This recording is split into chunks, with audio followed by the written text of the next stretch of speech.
The Seventh Tower by Garth Nix. Book 3, Einir, Chapter 7. Tal woke to find Adris floating above him, blocking out the sun. Judging from the heat and how high the sun was, it was late morning. Tal looked around at the grass blowing in the light breeze and sighed. His neck hurt.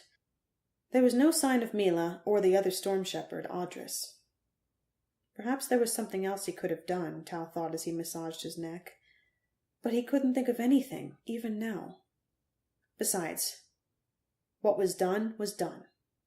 The important thing was to move on, to find the codex, which would lead him to Gref. But he couldn't help thinking about Mila. I had to do it, he protested aloud, reassuring himself. I had to do it. The more he thought about it, the more convinced he was that he'd been absolutely right, and Mila was merely a barbarian who didn't understand. She had no right to try and strangle him. After all the things he'd done for her, she had a sunstone. Now she would have a Spiritshadow as well.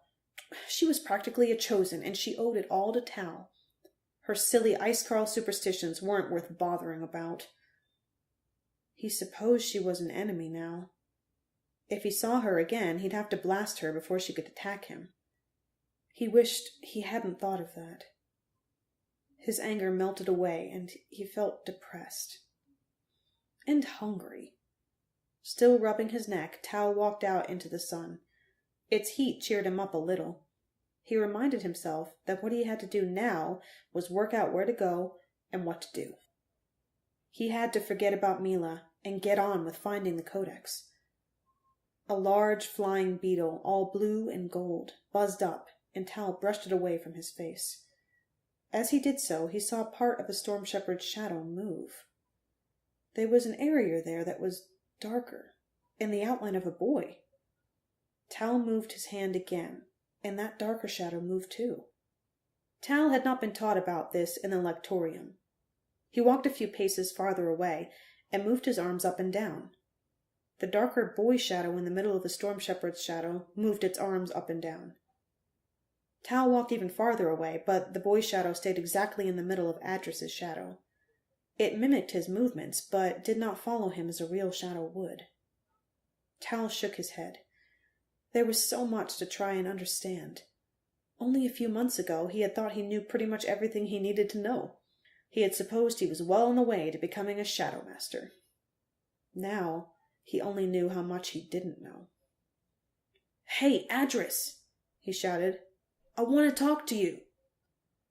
The cloud shivered, and then started to reform into man shape again.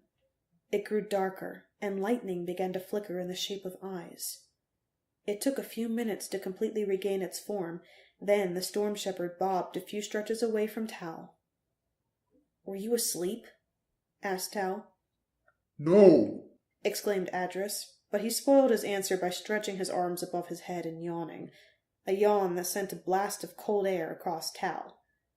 "I was keeping watch." "Sure," said Tal. "What happened to Mila and Adris?" "They left." said Adris. "I can see that," said Tal. "Where did they go?" Adris shrugged and yawned again. "Brilliant," muttered Tal. "I don't suppose you know anything about the Codex of the Chosen." "The what?" Adris swatted at the beetle that had suddenly returned. His huge hand narrowly missed Tal, who was blown back a step by the sudden rush of air. "Careful!" shouted Tal. He walked back a few stretches and started again. "The Codex of the Chosen. It's some sort of book. It can answer all sorts of questions. Have you heard of it, or where it might be?"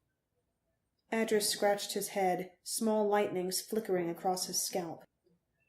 The beetle circled Tal's head, almost as if it was listening. "No." Adris said finally. "Aldris is the one to ask. She knows a lot." "But we don't know where she's gone to," said Tal, keeping his temper in check. "Is there anyone else around who might be able to answer my questions? Is there anyone who can help me find the codex? Adris raised one hand and rested his chin upon it, deep in thought. The beetle flew around Tal's head the other way, and then made a series of strange up-and-down movements that Tal ignored.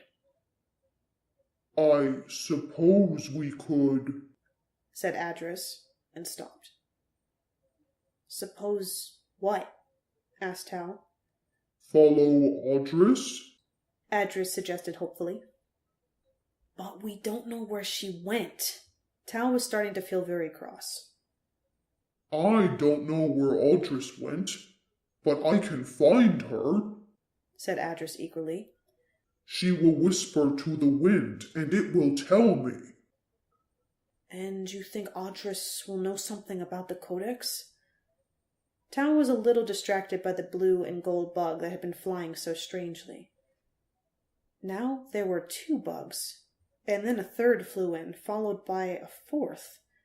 They were flying into a pattern right in front of his face. She might, said Adris. Audris always talked to visitors more than I did. Tal was no longer really listening. More and more bugs had flown in, and now they were landing on the burnt ground at his feet and moving into a very deliberate pattern. Tal looked down at it, perplexed. 50 or 60 bugs had formed an arrow pointing southeast, and there were at least as many building up some sort of symbol next to the arrow. The symbol was about 3/4 formed when Tal realized what it was.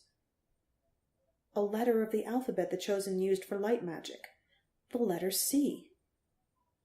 C, said Tal. Is that C for codex? What? Asked Adris. He leaned forward to look at the bugs. Unfortunately, his breath blew half of them away, just as they were forming another letter, obviously in answer to Tal's question. It looked like a Y, but the bugs were blown away before it could be finished. Tal took a very deep breath. What? Asked Adris again, puzzled. The bugs weren't doing anything organized now. They were crawling around aimlessly, or taking wing to disappear in all directions. It was a message, said Tal. He pointed in the direction the temporary arrow of bugs had indicated. We're going this way. But Audris is in that direction, said Adris, pointing more north than east. Tal hesitated. He had no way of knowing who had sent the bugs, or how it was done. But finding the codex was everything. With it, he could find out who held his brother Gref captive, and a lot more besides. He looked down at the scars on his wrist, the marks of the oaths he had sworn with Mila. Then he deliberately pulled his sleeves down over them and started walking.